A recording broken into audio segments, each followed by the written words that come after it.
Hi everyone, let's go over my medium time frame and low time frame bullish and bearish Elliott Wave scenarios on Bitcoin, as well as two psychology scenarios that I like to show you. Starting with the medium time frame impulsive scenario to the downside, which is the more bullish scenario, because after a wave 5 you then expect continuation back towards the upside.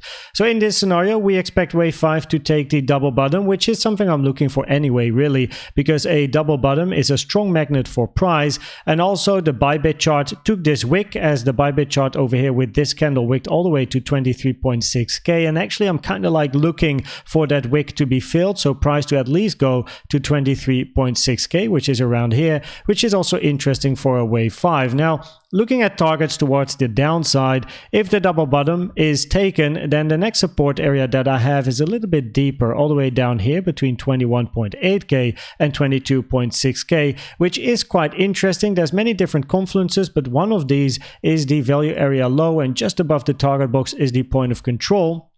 And if we look at this value area high, it has been tested twice. So one can imagine going back towards the value area high, higher probability of it breaking, meaning a higher probability to go to the point of control, which is target number 1 if you enter the value area, and then target number 2 is the value area low. Now, if we look at this impulse, then you can see that wave 2 retraced to the 0.382, and the 0.382 is a more rare target for a wave 2 and a common target for a wave B, which then will also explain the scenario that is coming in a second.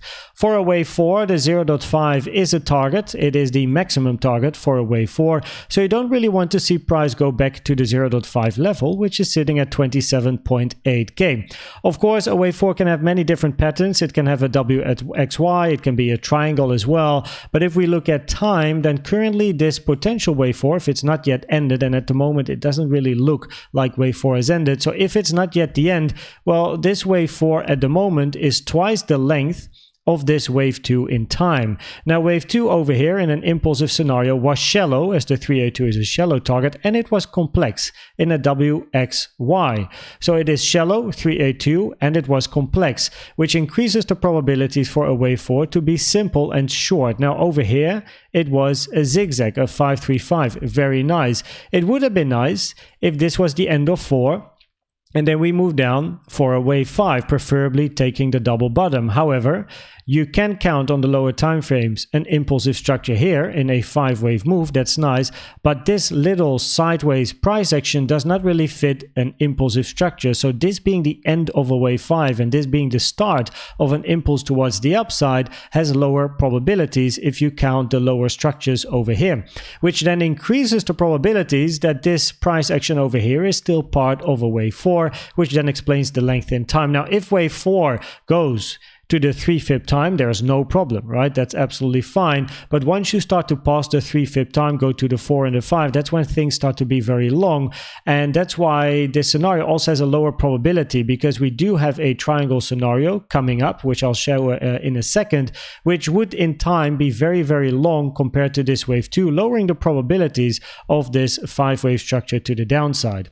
Now, if we do zoom in to what we see over here, so if we want wave 4 to end at this structure, let's go to the 4-hour.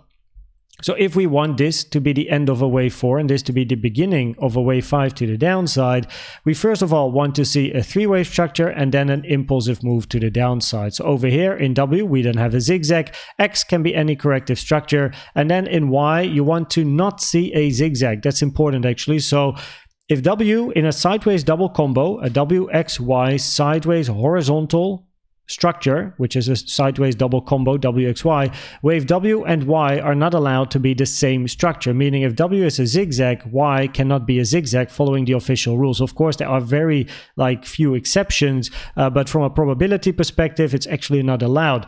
So that's why wave Y has then the rule that if W is a zigzag, Y is a flat or a triangle. Now a triangle over here in this last part is kind of like invalidated, doesn't really work anymore. So that's why I have this being a flat.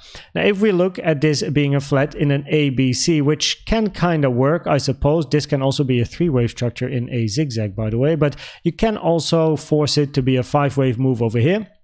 The problem is this wave X, because this is a nice 5-wave structure to the downside, but wave X has to be a 3-wave move. And as you can see, this looks very much like an impulse, not a 3-waver. You can then put this wave X to the right and then say, well, you know, now we have a 3-wave like this. Yeah, that's correct. But then we get into trouble with this move, because then this wave Y, you could count this, as mentioned, as a zigzag structure, but then Y and W are both a zigzag, which is not allowed, right? So that invalidates the rules and lowers the probabilities of this scenario. Also, on the lower time frames, we really want to see impulsive structures to the downside, and as it stands, there's a higher probability this is a 3-wave move, not a 5-wave move. That can mean that if this is a zigzag on the lower time frames, that this is only a wave 1, then you get a wave 2, and then we're looking for a diagonal structure where you then have over here a wave 1, 2, 3, 4, 5. But that means that also this move over here locally has to be a zigzag, and at the moment I struggle to count this as a zigzag. It looks better at the moment as some sort of a WXY scenario, even here on the very low time frames. Now if we zoom out again and go to the, I suppose, more bearish scenario, that is, because we would be down here for a longer period of time, we're looking for a WXY scenario. So over here we then count this as an ABC, a 5-3-5 wave structure. B retracing to the 382 is actually a common target for a wave B, and also a complex structure for a wave 2 is less common, and for a B is a bit more common. So that works nicely. So then we have a 3-wave move to the downside, followed by, in this case, a wave X.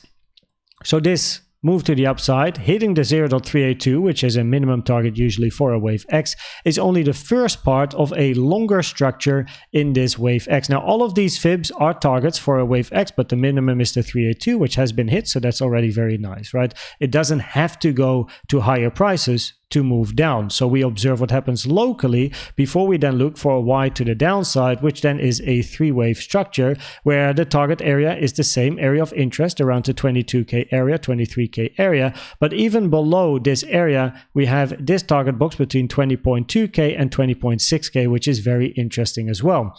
Now, if we then look at a scenario of this wave X, then I think one that is getting quite interesting is this triangle, first shown in Discord by KG, thanks for that, and it's now here on my chart, explained it in a few videos, but I have some more information. So over here we then have zigzags in all the waves at the moment, because 4 out of the 5 waves in a triangle have to be a zigzag. So zigzag A, zigzag B, then you'd be looking for a zigzag here in wave C, but this wave D can be a double zigzag, as explained in my previous video where we zoomed into the lower structure. So if you haven't seen the previous video, check it out, because that was a low time frame micro and local count, right? So we have the potential double zigzag here for then a wave D, which is then the one wave that's not a zigzag, and then D over here is the complex one, and then you expect E to be a simple zigzag again. Most common target for D, golden pocket 786. Golden pocket has additional confluence with the blue support area over here, which is nice, between 25.7K and 25.9K. In this particular scenario, you then usually expect wave E to either not reach the upper trend line, or, and that's what I prefer, go above the trend line and then move back. This is also then known as a fake out. You have the breakout traders that are then trading this to the long side, but instead it's the high of E and price then moves to the downside. Now in this scenario, you don't want the high of C to be broken, and you don't yet want the low of B to be broken. First D in, then E, and then the low can be broken in this particular scenario. Now also from a CVD perspective, you can see the red line appearing on the chart here. This is quite interesting. It's still quite early, of course, for the triangle. I prefer D to be in, but it's one of the scenarios that definitely catches my interest. And this bearish CVD divergence between the high of A and the high of C is exactly also what you want to see for more downward pressure, and also for a potential triangle where you don't want price to go above the high of A. This is the 4-hour CVD chart over here, and you can see lower high on price. But if I put my my pointer on the yellow high here, and you look to the right, the horizontal price action, so then you look to the right side, and you can see that over here the yellow line was at the same high, if not a little bit higher if I would zoom in a bit more, right? So there's a bit of a bearish CVD on yellow over here, but also on blue, which is more clear, we have bearish CVD. Lower high on price, but look at the horizontal line of my cursor. The blue line on the right side goes above my cursor line over here, bearish CVD divergence. So that's quite interesting. There's definitely then some absorption going on. Even though this is the 4-hour chart and lower CVD has priority, it's very important to keep these things in mind for your lower time frame, medium time frame scenarios. Now, finally, I like to share 2 psychology scenarios, which I think is always interesting. And the psychology scenarios are always related, as you may know if you watch this channel for more often.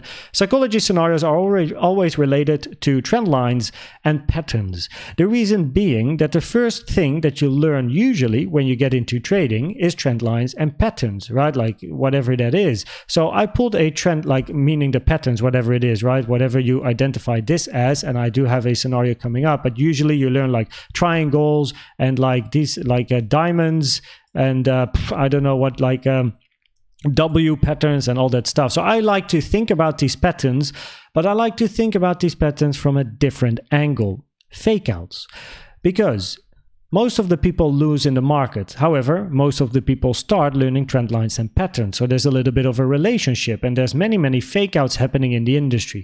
So I can imagine if you pull a trend line over here, many people keep an eye on this trend line, like starting traders, right? 1, 2, 3. Now, just to be sure, at least I want to say this, I know traders that trade trend lines very successfully, right? They have a plan, they have a strategy, they have a lot of experience. I'm talking about more the most people, I suppose, in the market where, hey, we have a trend line, we have 3 touches, clear area of resistance. What I would like to see is price going above this trend line, so ranging for a longer period of time, go above the trend line, break it, maybe even test it, go back up, and then fall, which baits people into either breakout longing over here or backtest longing over here. They're looking for higher prices, probably for new highs, but those people then get stopped out for price moving to the downside. I think that is incredibly interesting. And the second scenario is this one over here, a head and shoulder scenario, where we have shoulder 1, the head, and then we have shoulder number 2. Now, from an Elliott Wave point of view, of course, this has a certain background, right? In the high time frame count, this can be a wave 5, this can be a B, and this can then be a wave C, or this can be a 5, and they have a 3-wave correction, continuation, and a head and shoulders, if it plays out, it's usually over here a wave 4, then you have, 4, 5, and then it's a 1, 2, and then you look for continuation down. That's when a head and shoulders plays out, but that again, probability-wise, doesn't happen too often. So what I'm looking for here, which also matches my high time frame count, which I'll share on Sunday, is a head and shoulders pattern that people keep an eye on. Price moving down, the target of a head and shoulders is from the head down to the horizontal trend line, and then put it, move the line down. And then the target over here is at 17.6K. But instead of reaching that target, moving down, looking for this target box, maybe this one, and then reverse. So instead of reaching the target, I'm looking for a move back to the upside.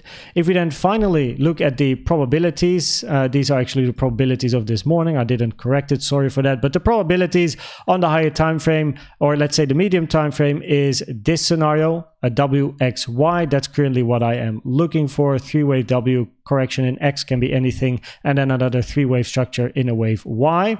And then more locally, this triangle is definitely one that I keep my eye on at the moment. I hope this video was helpful or valuable to you. Please check out the most recent educational video I've made about the best trading indicator you can use in my opinion. And for now, thanks for watching and subscribing, and I'd like to see you at the next one. Bye bye.